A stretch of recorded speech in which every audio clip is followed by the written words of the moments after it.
documentation.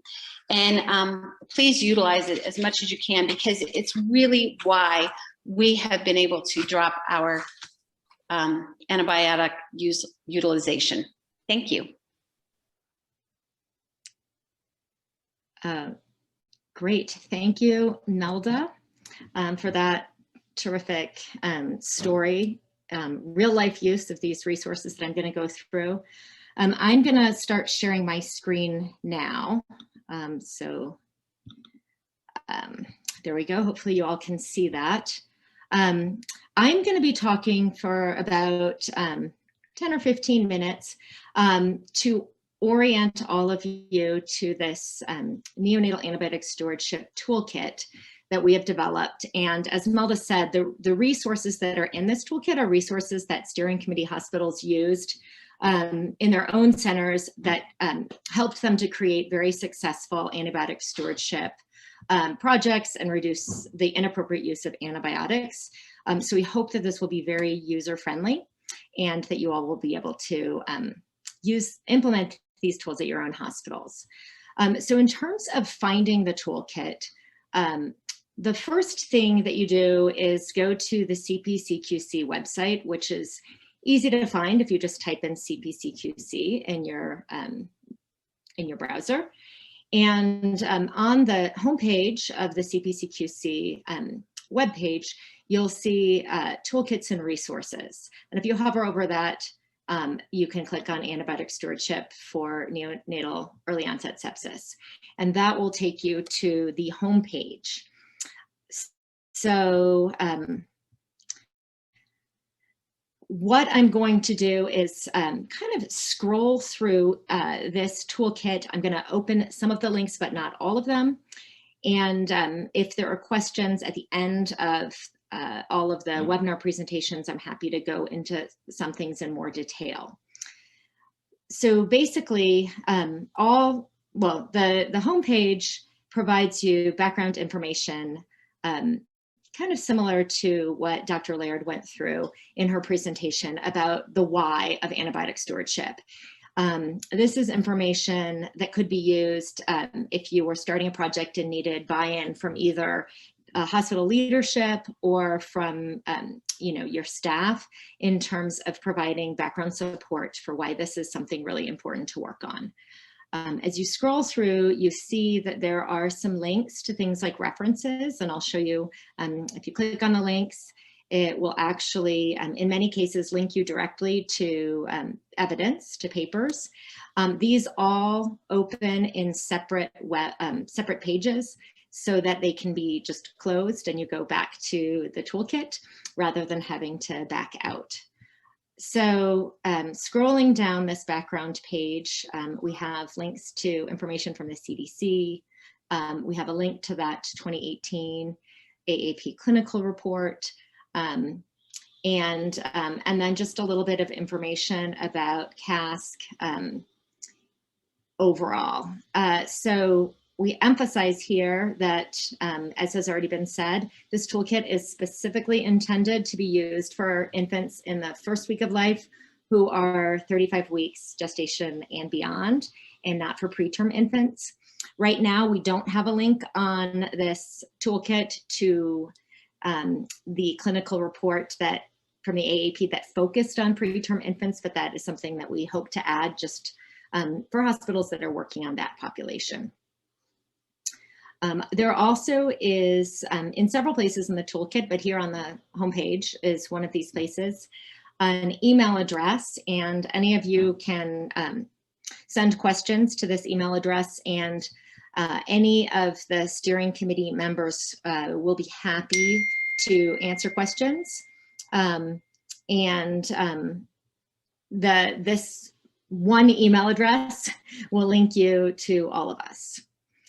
At the bottom, you'll see the names and the hospitals that the steering committee members represented while they were doing their antibiotic stewardship work. Some of the steering committee members are no longer associated with the hospitals that are listed here, but these are the hospitals for which they did antibiotic stewardship quality improvement work.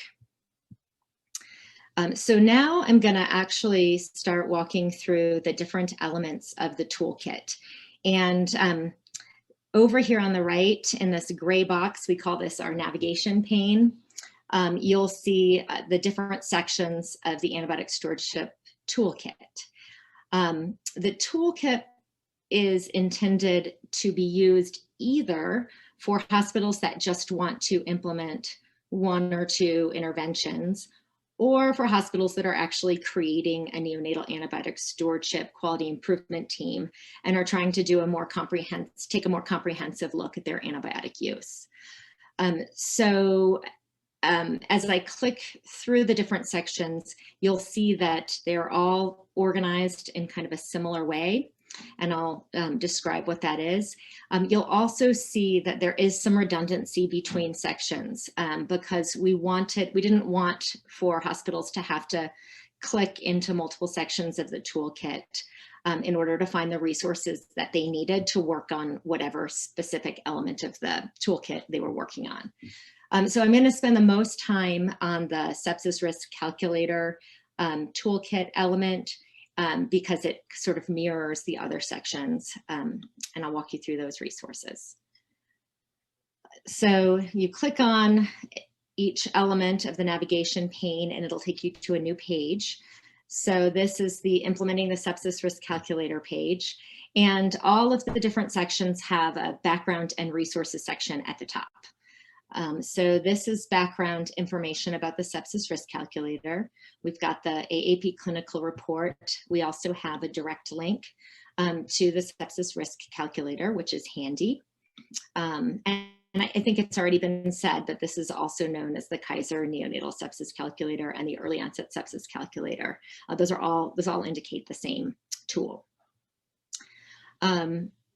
We've got some other resources that describe the development of the calculator. So this first resource is a fantastic handout.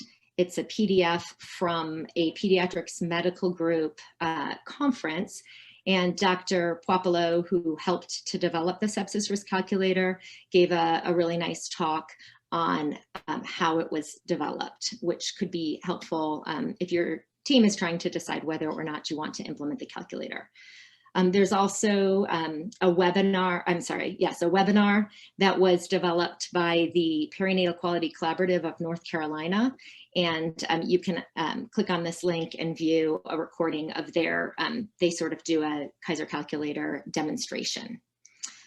And several of the other perinatal quality collaboratives were very generous in offering to share their resources.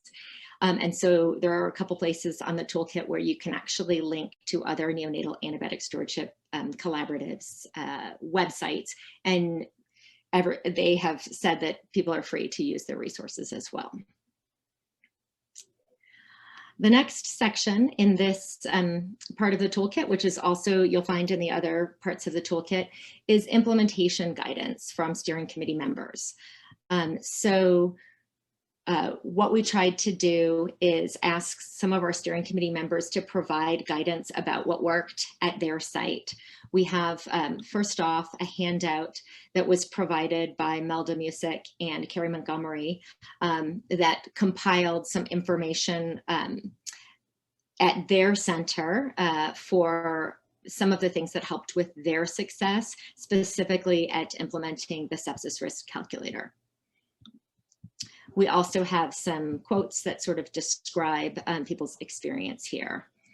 And we have a handout that is modified from a handout that was provided again by Dr. Puopolo, but was added to by steering committee members based on our experience with questions that have been frequently asked about how to fill out some of the fields in the sepsis risk calculator. So I'll just open that quickly, and later on, as folks are giving more of an orientation to the calculator, you'll understand what these fields are if you haven't already used it. But this gives some valuable information about how to fill out some of the fields that are a little bit trickier, and that can be used to educate staff. The next section here actually provides a couple of sample guidelines for early onset sepsis that integrate calculator use. We thought that these guidelines would be very helpful for hospitals that are trying to implement a calculator. And so the first is a guideline from SCL Health. And the second is actually kind of a template for a guideline that could be, it was created by some providers at Memorial Medical Center, and Dr. Laird provided it to us, and it actually, it encompasses calculator use as well as some of the other antibiotic stewardship best practices that that can be implemented outside of the sepsis risk calculator. So I'm going to pull that up really quickly. This could actually, it's a sample guideline that could be modified by centers, and it also integrates some sort of educational information and tips along the way. So that's a very nice resource. The next section is about information about neonatal blood culture collection. And this section was created by Dr. Bobby Chambers-Hawk. And it is a really nice handout with education about how to optimize blood culture collection, which is obviously really critical to any antibiotic stewardship effort, since you have to have reliable blood cultures in order to be able to feel confident about stopping antibiotics. And that handout also has a link to a video, pardon me, that was created by the Perinatal Quality Collaborative of North Carolina that also provides education about optimal blood culture. And then the final section here of this part of the toolkit, which is repeated in several of the other elements, is some support for data collection. And so what we've got here are 2 Excel templates, and I'm going to open one of them, that if your center wanted to collect data, for example, on antibiotic utilization rate, you could download this Excel template that was created by Val Garrison, who's the Director of Initiatives and Engagement at CPCQC. And it's a really beautiful template, has instructions, and then a place that you actually put in the data for antibiotic utilization rate. And by doing that, it'll spit out for you one of these really beautiful run charts, like what Mary Laird and Melda Music showed that their hospital team used. So this is really a terrific resource if you want to do a data-driven quality improvement project. We also, above that, we have a similar run chart that was used at Platte Valley Medical Center to audit whether or not the calculator was actually being used as it was intended to be used on every newborn. And so they found that to be a handy metric to determine whether the calculator was actually being used as they intended it to be used. We have a nice handout that was created by Jeff Homan, one of our steering committee pharmacists, and was with assistance from Scott Sveum, one of our other pharmacists, that walks you through the antibiotic utilization rate and how to get those data and what it is. And then finally, there is a case review guide. So any team that's thinking about doing an antibiotic stewardship project, in addition to collecting optimal blood cultures, also should be paying really close attention to cases of true sepsis and reviewing those cases to make sure that any of the interventions that were introduced did not result in delayed or completely missed cases of sepsis. So we've created a structured way to do a case review if you have a positive blood culture in the first 7 days of life. So I know that was a really quick sort of going through a lot of information from that implementing the sepsis risk calculator tab. I am actually going to just quickly go through a couple of the other tabs but I'm not going to be as comprehensive. And so the next section is called Implementing Other Neonatal Antibiotic Stewardship Best Practices. And these are some of the things that Dr. Laird went through in her talk. But we've got resources to help you if you want to create an early onset sepsis guideline. And so again, we've got these sample guidelines that you could use. We have information about optimizing neonatal blood culture collection, antibiotic choice and dosing, including some references that are recent for that. And then some implementation guidance on standardizing antibiotic courses, which Melda talked about was very important for their project. So the AAP recommends shortening courses to 36 to 48 hours with negative blood cultures. And so we have some guidance about how other centers were able to do that. And then again, the same data collection resources here as we had on the sepsis risk calculator section. The next part of the toolkit is a little bit more general and talks about how you might create a neonatal antibiotic stewardship QI team. And this pulls in resources from the CDC. It also pulls in resources from the Pediatric Infectious Disease website.